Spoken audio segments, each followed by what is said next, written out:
Boats are more expensive than ever, and there are more cruisers out there and a lot of tropical storms. All reasons that boat insurers are requiring cruisers in hurricane areas to create a hurricane plan. But what all does one have to include? Hi there, I'm Carolyn Sherlock, and on this episode of the Boat Galley podcast, I share my best advice for creating a hurricane plan that will make your insurer happy and help protect your boat. Okay, today's episode of the Boat Galley podcast is sponsored by CLR Marine, suppliers of the Extend Your Step boarding ladder extension. Is your boat ladder just too short to comfortably and easily get out of the water? Yeah, that's how both of our boats came from the previous owner. Extend Your Step fits right onto your existing boarding ladder, offering a stable and easy way to get a longer ladder without having to totally buy a new one. Find the Extend Your Step and so many other great products at clrmarine.com. Boat Galley podcast listeners get a special 15% discount on the Extend Your Step through December 31st, 2023. The coupon code BoatGalley2023. CLR Marine, where your boat is their business. Okay, 20 years ago when we started cruising, insurance companies did not ask cruisers to fill out hurricane plans. But several things have changed in the last couple of decades. There are a lot more boats, and boats are much more expensive. Most cruising boats used to be under 100,000. Now the average is probably closer to $250,000. This increased financial risk has resulted in larger and larger losses when a hurricane strikes a populated area. And as actuaries studied the data gathered after a hurricane, insurance companies realized that the way that the owner prepares their boat makes a huge difference in the amount of damage it sustains. So it follows that companies want to know what your plans are in the event of a hurricane. And so we now have Hurricane Plan. Okay, virtually all insurance companies require a hurricane plan. But even if they don't, you should prepare one for yourself. I mean, you're probably even more interested in your boat surviving the storm than the insurance company. Every company's requirements are different, and some companies have a specific form that you must complete. There's no one-size-fits-all hurricane plan. I'll help you work on yours. The purpose of the hurricane plan is to show that you have thought through what you'll do if a hurricane is headed your way. Determine whether or not you get hull insurance and at what price. It becomes part of the contract with your insurance company. And realize that if you don't follow your hurricane plan, your insurance company can deny a claim.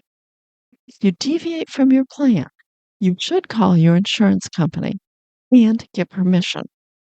When creating your plan, you have to walk a fine line between giving sufficient details that your plan will be approved and being overly restrictive in what you say you'll do. Now, when faced with a hurricane, always do what you think is the safest as conditions change on the ground. If something in your plan seems foolhardily, I think it's better to not comply with the plan. And then, if you have a claim, argue later why the action you took was better. Realize you may not win it. But for us, in 2003 with Hurricane Marty, our insurance company required us to be in one of several marinas during a named storm. However, the marinas were all 100 miles straight towards the storm, while we were 5 miles from a great hurricane hole. We went into the hurricane hole, realized that if we had damage, our insurance company might not pay us.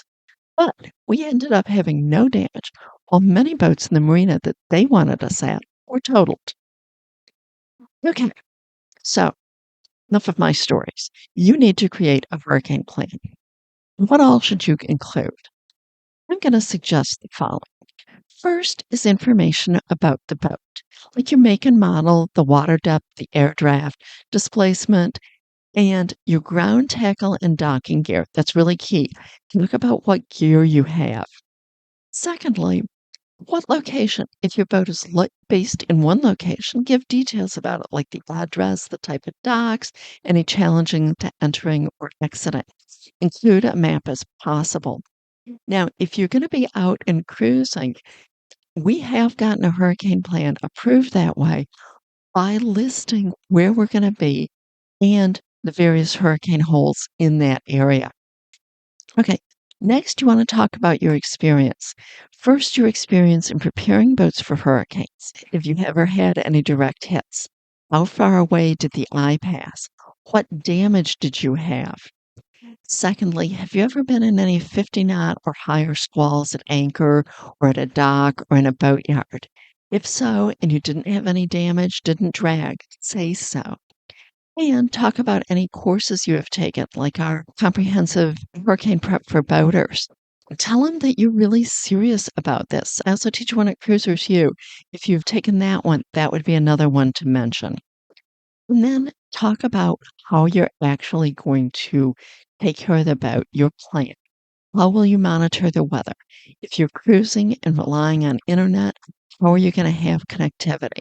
If you are in a local marina and you always have TV, well, that's another way you can say it, but tell them what you will do. Tell them how quickly your boat can be moved to your chosen location. Like, are you always ready to go? Do you always keep it topped up with fuel and water? How far away is it?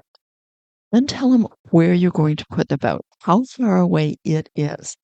It's critically important that you not only tell them where you will put the boat, but point out any special features like floating docks with very, very high posts and so forth.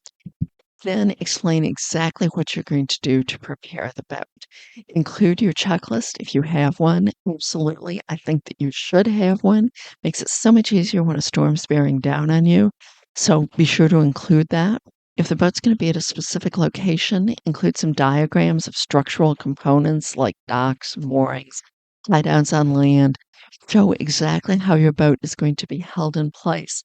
And if it applies, how boats around you will be taken care of. All of that added together means that you have thought ahead of time about what you're going to do and tells the insurance company that your boat is going to have a decent chance of weathering a storm. Now, they may come back to you and ask for a few tweaks. It's never happened to me, but I do have friends that have had it happen. You can be asked to make some changes. You can go back and forth and negotiate a little bit.